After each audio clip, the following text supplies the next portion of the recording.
This is you. This is a typewriter. This is how you might feel when you cannot think of what gift to give your dearest ones. You know, you want something that's going to boost someone's joy, something more personal than a gift card. And how about your joy? Are you yearning for a simpler time, a more thoughtful time, when gifts were more tangible? In this digital world, I yearn to hold books in my own two hands and smell their sweet pages. What does this typewriter have to do with you? Meet Scott Andrew James. He and his wife started the Poetry Boutique. Scott types handcrafted poetry on his grandfather's 1946 Smith Corona on the spot to deliver an amazing, unique experience personalized for that special someone. It's a unique, vintage-inspired experience. So listen to me as I interview Scott to hear about his process and to hear him write me a poem. I think you'll love it. Make sure you listen to the very end to hear him read his poem that he handcrafted for me on the spot. And take a moment to visit the Poetry Boutique online.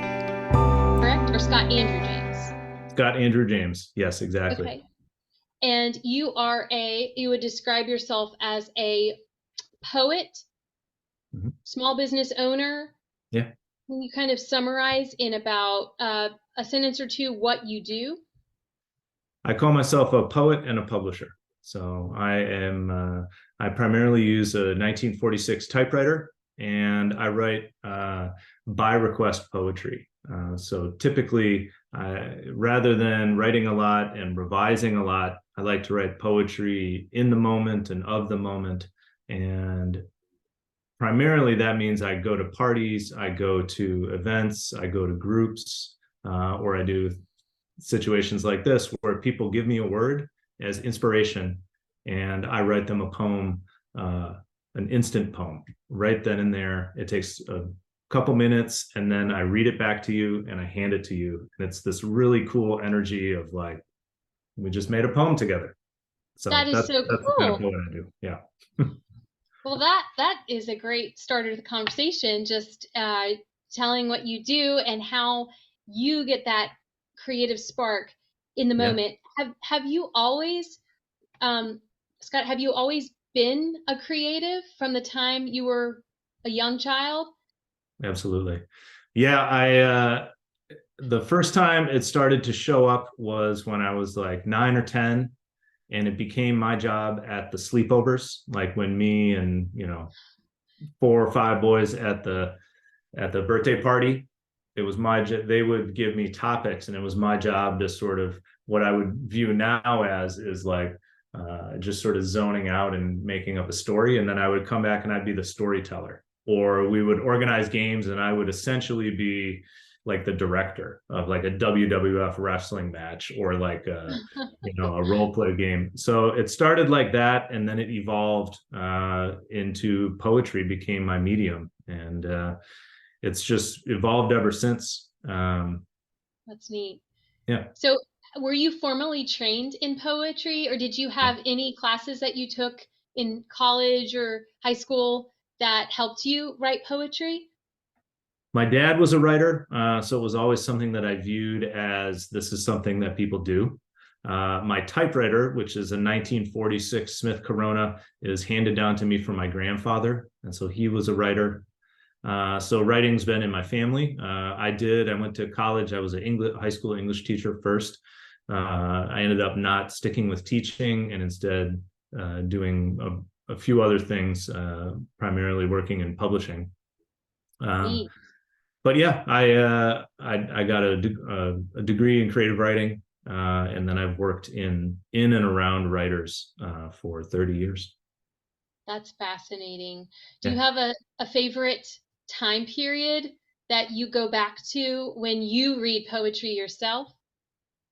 I love the beats, like the 50s, Kerouac and Ginsberg. But primarily I love them not for the work, which I find disappointing in the end, the quality of it, but the process I love. Like I love Jackson Pollock's painting. If you ever watch a video of him painting, and I love Kerouac and Ginsberg and the idea of spontaneous bop poetry. And so that's obviously how I work too. And I have a 5-year-old daughter, and we create together a lot. So you were asking me about that at the beginning, but I love, like, that's how she operates, is she just sees something and she makes something out of it immediately. It's not like, oh, let's think about this and let's go gather materials. It's like, no, I have a rock and I'm going to draw on the sidewalk, or I have markers and I'm going to color on, I have potions that she's made over here. And I think there's a lot of beauty there. So as far as, I really like that era. And then there was a particular writer, 2 particular writers. One's named Richard Brautigan. He was a Pacific Northwest trout fisherman and poet, as well as Jim Carroll, who was in New York City. Leonardo DiCaprio played him in one of his first movies called The Basketball Diaries. Okay. And both of these guys and the beats to me are, and also Frank O'Hara was a New York poet. So sort of like 1900s, mid 1900s poets. I really like with that aesthetic of, this is happening right now. I'm going to turn it into a poem, rather than I'm going to, really work at and revise this and create these, rhyming epics. Yeah. So it's kind of neat how that style has influenced the way you go about your creative process, just spontaneity. Yeah. Yeah. So are you able in this moment to write like a quick little poem? Yeah, let's do it. And let's do, actually, here, I have one that I wrote earlier today.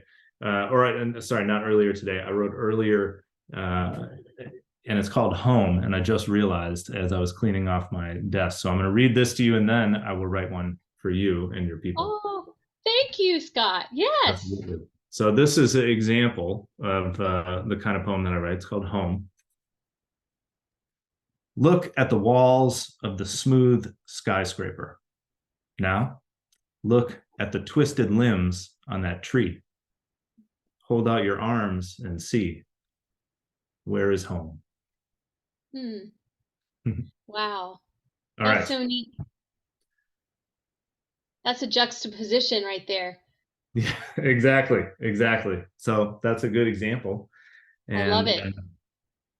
All right. As we think about themes, so describe this process when you're thinking of a theme. Do you have the person or the audience pick the theme for you, or do you come up with it on your own? How does that work? I have you pick the theme. So okay. So here's how it works. Okay. You can come up, Holly, with any word, any phrase, tell me a story, and I will turn it into a poem for you here in the next few minutes. All right, I'll tell you really quickly. Lately, I've been thinking about the laughter of children, and because it's just something I'm around a lot. So the laughter can be something mischievous, it can be something joyful, it can be something just, something was hilarious and they could not, control it. They just had to laugh. But that is almost, to me, like the theme of what I want to remember when I look back on these years. And I know a lot of the people listening here, they probably have some of the same hopes, like years from now when their children are grown and out of the house. What will they remember? What will they want to remember? And maybe laughter would be one of those things that would hearken, and they would be able to go back to a time of joy, a time of little feet, running around. Yep. That, childhood, the essence of childhood, really. And of course, we have other things going on other than laughter, if we're real, right? But, that memory, that nostalgia of laughter and capturing that joy. I love it. All right. I have a son who has the best laugh, by the way. His laugh is like bells. It's beautiful. It makes me want to capture it and record it and play it back, That makes me happy. All right, let's do a poem about laughter. Like your typewriter. Thank you. This 1946 Smith Corona, like I said, originally my grandfather's. So it's got good good creative energy. Yeah.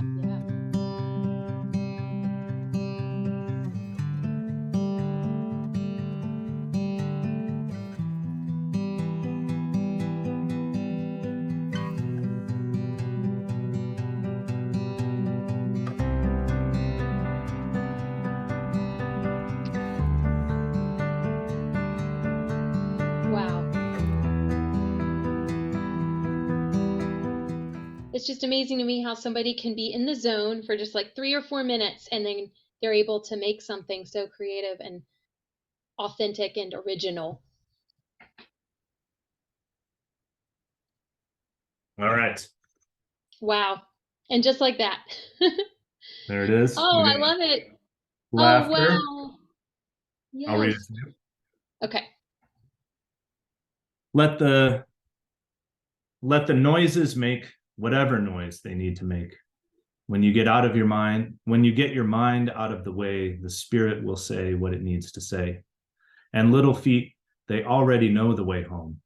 Just follow the laughter and you will never need to roam. It's all right there where you left it. Oh, wow. That makes me almost want to cry. That's beautiful. Nice. Well, Good. it's just amazing, Scott, how you've been able to create something like that in just a short time to Yeah. people who might be at home. And this is the kind of stuff that you do. You create poems like this on the spot, and it's original poetry and it's for the person who you are interacting with. So that is so amazing. And you and your wife own and operate the Poetry Boutique. Yes, that's So right. tell us a little bit about your custom poems and the ones that you've already pre-made. Yeah, absolutely. So we launched the Poetry Boutique this year. So it's a new venture. I've been doing poetry like I just did for about 15 years. Originally urged to take it out of my office and into the world by my wife. So this is our attempt now to take something that has been going great for 15 years in person and at events and take it online. So basically, the Poetry Boutique is a place for people who want a unique gift for somebody they love, for a holiday like Christmas, or something to commemorate an occasion when you want something that's more meaningful than a gift card. That's how I think about it. If you want to give a gift that is 100% unique and it calls back to the simpler time of typewriters and handmade goods, that's what we're doing. So I have 10 or 12 poems that are pre-written that I love. They've been fan favorites for many years, and they're about finding those simple moments of joy, a lot like what we just did with the laughter poem. They feel a lot like this poem. And then also have options to order commissions where you can say, I want a poem for my friend or my wife or my husband or my child or my grandma, and then tell me a little bit about them, exactly like you did, and I'll write the poem. And I should have had this prepared, but I've got a little sleeve. Give me a moment here. Sure. I was just going to add, as he's getting that, it captures the essence of what we just talked about in our conversation about laughter. I was just telling him just a few things about the things I love about laughter and my child who has the best laugh. And he was able to not only capture the essence of little children's laughter, but capture the theme of the longing for home even after they've gone out into the world. They're still home to lead them back, and the laughter, you just follow the laughter back home. I just love what you wrote, by the way. And this would make such a special gift for anyone, a child, even like a grown child. Oh my goodness. I can't imagine how that would have spoken to me as a young adult if a parent or a family member had gotten somebody to write a poem for me, and it captures the essence of our relationship. It's just lovely. So that's thank cool. you. Yeah, it's good. It's an honor to be able to do this work in the world. But so we deliver them this way. So like your poem, I'm going to pack it up in this box, and then it comes in this sleeve here. Oh, that's lovely. That's how it arrives. So that's what we do at the Poetry Boutique. Poems like you just described better than I could. And then we ship it out to you. So yes, we have a special 50% off code for all of your people, because if they're as awesome as you, then they definitely deserve a huge holiday discount. Well, thank you. I know there will be many people out there who are very interested in what you do and your work, and they have to check out your poems. I will say really quickly to the mom who says, I'm not a creative person, or I don't have time to be creative, what would Yeah. you tell that mom? I would say keep going. I believe all people are inherently creative. And I have, so I have my favorite workshop to teach is called The Creative Heart.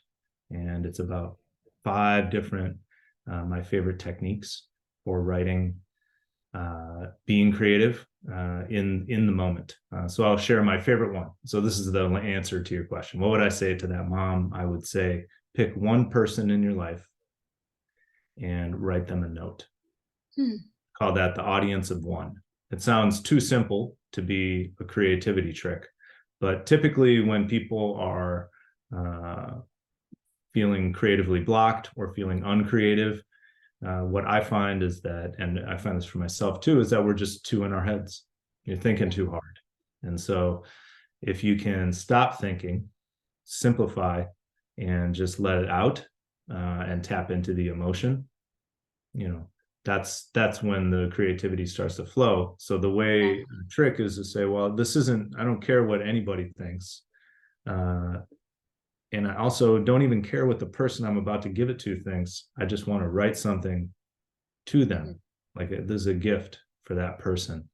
And it could be an advice, or it could be something cool. It could just be something cool that you did. And it's very grounding and very centering. So that's one of my favorite tips. And it's amazing what happens to your brain after you do that. Then you're open.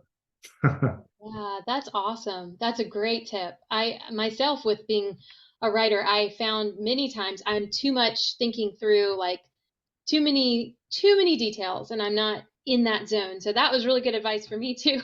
Just being able Nice. to speak Yeah. to that audience of one when you're trying to be creative.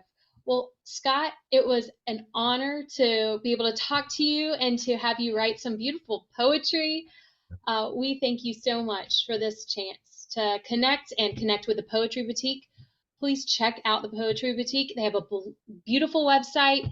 You get to learn a little bit more about Scott and what he does, and his wife and their family. So thank you, Scott, so much. Thank you, Holly. I appreciate it. This is awesome. And yeah, everybody, I'd be honored to write a poem for anybody in your audience. So thanks so much. Thank you.